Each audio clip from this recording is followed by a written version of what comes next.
Hi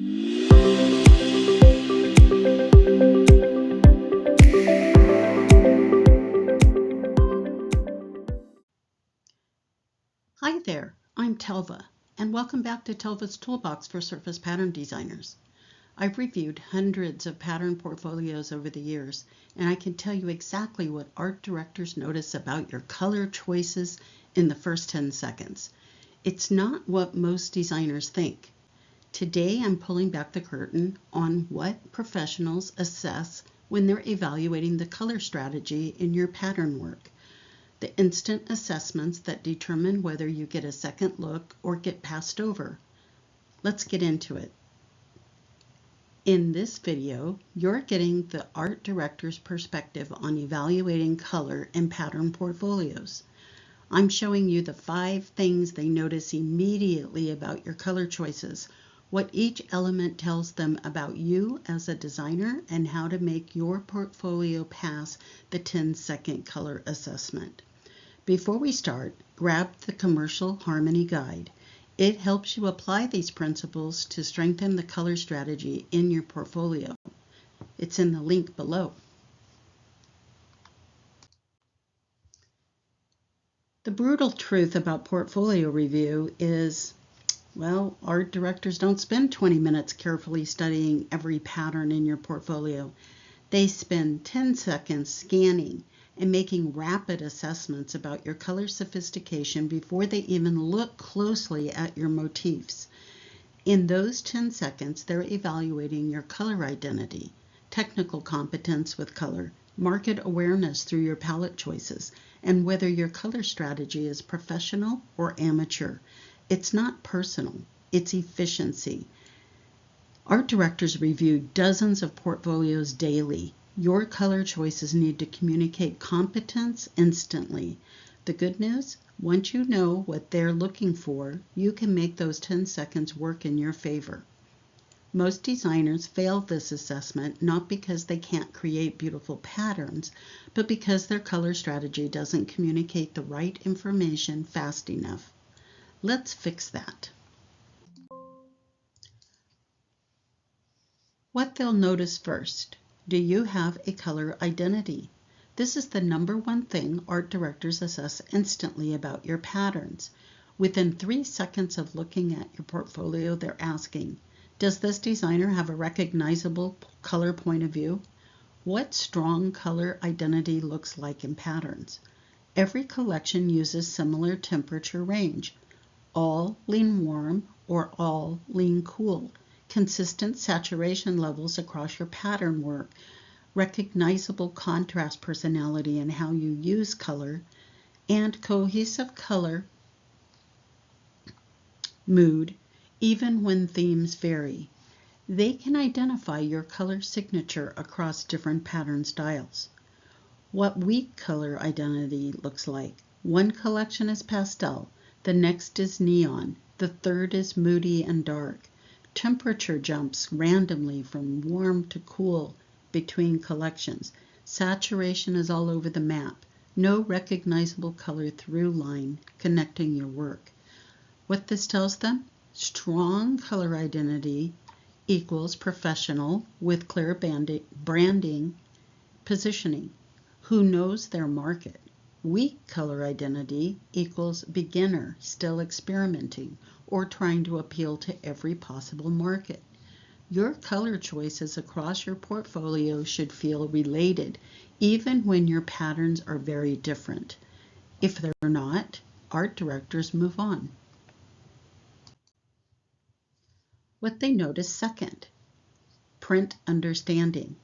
While scanning your patterns, they're immediately assessing whether you understand color production, what print-ready color looks like, colors that work in CMYK, not just RGB, appropriate saturation levels that can actually be printed, clear contrast that translates to physical products, colors tested on mock-ups or actual substrates, palettes that show production awareness.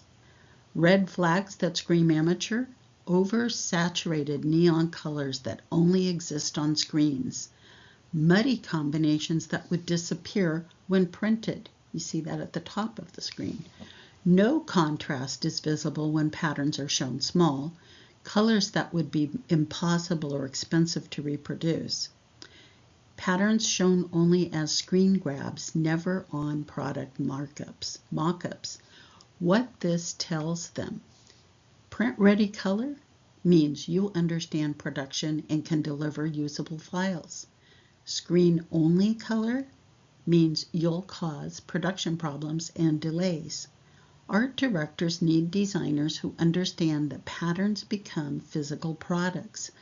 If your colors scream, "I only design on an iPad," you've already eliminated yourself from consideration. Show them you know colors have to print beautifully, not just display beautifully. What they notice third: market appropriate color. Art directors can instantly tell if your color choices match your stated market. What market appropriate colors look like. If you say luxury home goods, your palettes are muted and sophisticated. If you say children's products, your saturation and contrast are developmentally appropriate. If you say contemporary stationery, your colors are trend aware and design forward. Your color choices match the market you claim to target. What market confusion looks like. Here, saying high-end bedding but using bright primary colors, or claiming modern minimalist with busy multicolor palettes, targeting baby products with sophisticated low contrast colors, with no clear alignment between your colors and realistic retail placement. What this tells them: market appropriate color means you understand commercial positioning and can be directed. Market confused color means you're guessing and they'll have to educate you about their brand. If an art director at Anthropologie looks at your portfolio and your colors scream Target Kids Department, you've shown them you don't understand their brand. Color is the fastest market signal in your portfolio. Make sure it's sending the right message. What they notice fourth: palette structure and strategy. This is where your color education shows, or doesn't. Sophisticated palette structure shows clear value hierarchy from light to dark across your patterns. Strategic use of the 60-30-10 principle: anchor, signature, accent. Intentional contrast that creates visual interest, colors that coordinate beautifully across a collection, and evidence of color theory knowledge applied well.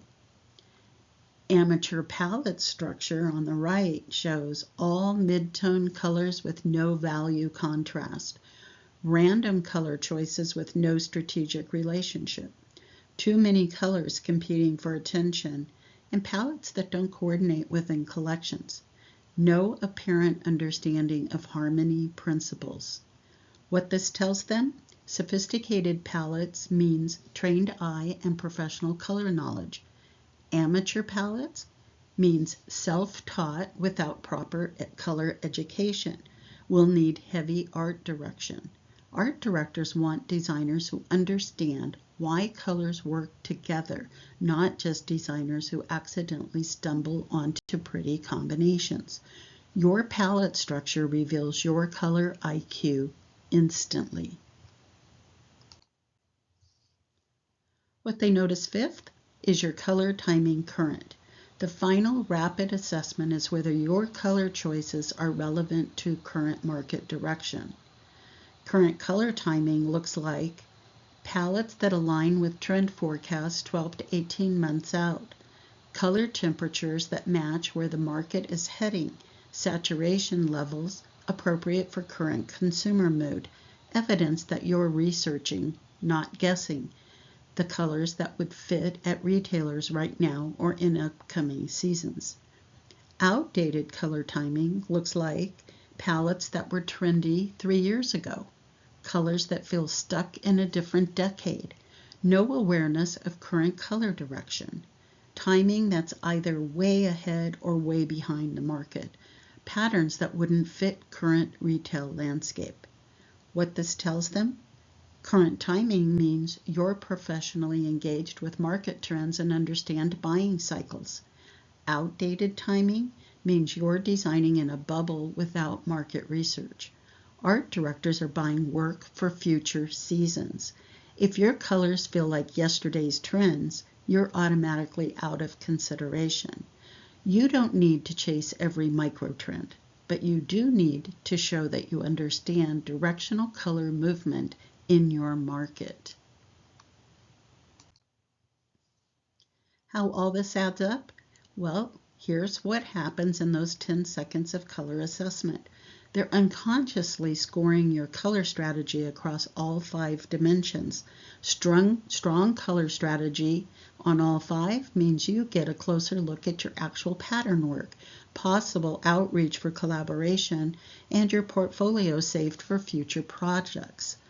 Strong on 3 out of 5, but weak on 2, may be worth a conversation depending on their current needs and how bad the weak areas are. Strong on 1 or 2 only, not ready yet for their brand, but they might revisit if you show growth in 6 months.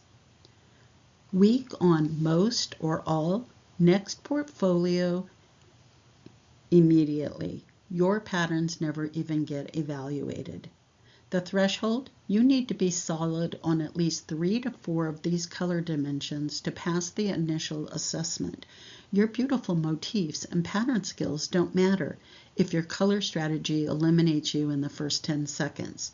This is why color mastery is so critical. It's the gatekeeper to everything else in your portfolio getting noticed. What happens after you pass the color test? Here's the interesting part. If your color strategy passes those 5 assessments, then they actually look at your patterns. And they do it in this sequence. First 10 seconds, color identity, print readiness, market positioning, palette sophistication, trend timing. If those pass, then they evaluate your motif quality and drawing skill, pattern composition and balance, repeat quality and technical execution, collection cohesion and storytelling, overall aesthetic and style.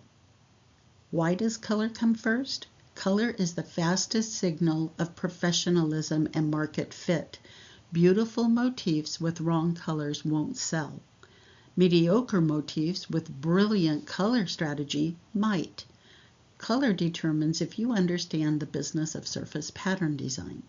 Motifs determine if you can execute beautiful work within that business understanding. You need both, but color gets assessed first because it reveals your commercial sophistication instantly. Audit your portfolio's color strategy right now. Let's do this exercise. Pull up your portfolio and honestly assess these 5 color dimensions. Color identity. Do your patterns share recognizable color DNA? If you removed all the motifs and showed only color swatches, would someone recognize it's all your work? Print readiness. Could every palette in your portfolio be printed successfully? Are you working in CMYK appropriate colors? Market positioning. Do your color choices match the market you're targeting? Would art directors at your target retailers recognize your work as appropriate for their brand? Palette sophistication. Do your palettes show clear structure and strategy? Is there evidence of color theory knowledge? Trend timing. Are your colors current and market relevant, or are they either outdated or so far ahead they're not commercially useful yet? Be ruthlessly honest. Every weakness you identify is fixable, but only if you acknowledge it first. The color mistakes that eliminate you. These are the color issues that cause instant rejection. No color consistency across collections. Every pattern looks like a different designer made it. The fix? Establish your color signature and apply it consistently. Mistake number 2, screen-only saturated colors. Colors that glow on your iPad cannot be reproduced. The fix: work in CMYK, test the print, use Pantone textile libraries if you can. Mistake 3, all mid-tone palettes with no contrast. Everything disappears into visual mush. The fix: build clear value structure in every palette. Mistake number 4, too many colors per pattern. 7 to 12 colors competing creates chaos. The fix: edit ruthlessly to 5 to 7 strategic colors maximum. Mistake number 5, outdated color trends. Using colors that were popular 3 years ago. The fix: research current trend forecasts and align timing. Each of these mistakes is completely fixable, but you have to recognize them first. How to strengthen your color strategy. If your portfolio's color isn't passing the 10-second test, here's your action plan. This month, audit your existing patterns against the 5 criteria. Identify your weakest color dimension, fix the most glaring issues in your top 10 to 15 patterns, and ensure all displayed work is print ready. Then test your colors on product mockups. Medium-term development, the next 3 months, define and document your color identity. Create color guidelines for yourself. Develop market-specific color strategy. Build trend awareness into your process and practice sophisticated palette structure. Long-term mastery over the next 6 to 12 months. Deepen your color theory knowledge. Develop seasonal color planning skills. Master color across multiple markets and build recognizable color brands. Create systems that ensure color consistency. This isn't about starting over. It's about strategically strengthening the color dimension of your work that you're already creating. Let's go deeper. The Advanced Color Mastery course. Everything I've covered today is what art directors notice, but developing the color mastery to consistently pass these assessments, that's what I teach in Advanced Color Mastery. What the course covers: building your signature color identity that art directors recognize, market-specific color strategy for every major retail category, seasonal color planning and trend integration, sophisticated palette structure and color theory application, print-ready color workflow, and technical standards, portfolio color strategy that passes professional assessment. The transformation: you'll go from hoping your color choices work to knowing they're commercially sound. From second-guessing every palette to making confident strategic decisions. From amateur color exploration to professional color mastery. If you're serious about strengthening your color strategy so art directors take you seriously, this might be your next step. The link's in the description. That's it for this video. If this changes how you think about color in your portfolio, make sure you're subscribed and grab that commercial harmony guide below. Join my exclusive newsletter for surface pattern designers, where I share more portfolio strategy insights, helpful tips, tools, and techniques straight from Telva's Toolbox. Next time is our final video in this color series, and we're creating your complete color mastery action plan for 2026. We'll see you then. Take care.